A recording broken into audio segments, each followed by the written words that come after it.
Some states have conducted surveys. I'm repeating the word surveys to enumerate castes.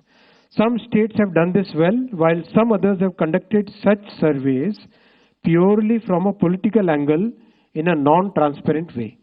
Such surveys have created doubts in the society. Considering all these facts and to ensure that our social fabric is not disturbed by politics, caste enumeration should be transparently included. I'm emphasizing the word transparently included in the census instead of surveys. This will strengthen the social and economic structure of our society while the nation continues to progress.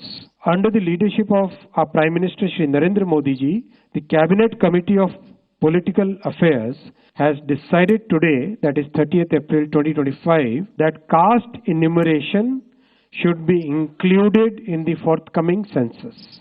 This demonstrates that our government is committed to the values and interests of our society and country. Like in the past, when our government had introduced 10% reservation for the economically weaker sections of the society without causing any stress in any section of the society. Thank you.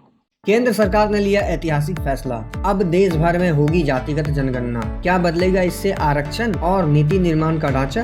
और क्यों कह रहे हैं विपक्षी दल कि ये उनका दबाव है? आइए जानते हैं पूरी खबर विस्तार से। केंद्रीय कैबिनेट की बैठक में एक ऐतिहासिक निर्णय लिया गया है। प्रधानमंत्री नरेंद्र मोदी की अगुवाई में सरकार ने तय किया है कि अगली जनगणना में जातिगत आंकड़ों को भी पारदर्शी तरीके से शामिल किया जाएगा। आजादी के बाद ये पहला मौका होगा जब देश में जातिगत जनगणना होगी।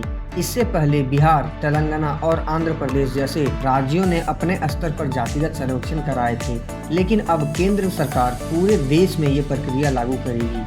आपको बता दें कि 1931 तक भारत में जातिगत जनगणना होती थी, लेकिन आज़ादी के बाद 1951 की जनगणना में केवल SC/ST की गिनती हुई थी। OBC और बाकी जातियों की गणना नहीं की गई थी। 2011 में आखिरी बार जनगणना हुई थी और 2021 में कोविड के कारण ये प्रक्रिया टल गई। अब केंद्र सरकार इसे नए स्वरूप में आगे बढ़ा रही है। केंद्र सरकार का कहना है कि जातिगत जनगणना से सामाजिक और आर्थिक असमानताओं को समझने में मदद मिलेगी और नीतियों को जमीनी हकीकत के अनुसार ढाला जा सकेगा। इससे आरक्षण नीति और विकास योजनाओं में भी सुधार किया जा सकेगा। वहीं कांग्रेस नेता राहुल गांधी ने इस फैसले का समर्थन किया है। उन्होंने कहा कि कांग्रेस और विपक्ष ने जमीन पर अभियान चलाया और सरकार का ये फैसला उसी का नतीजा है।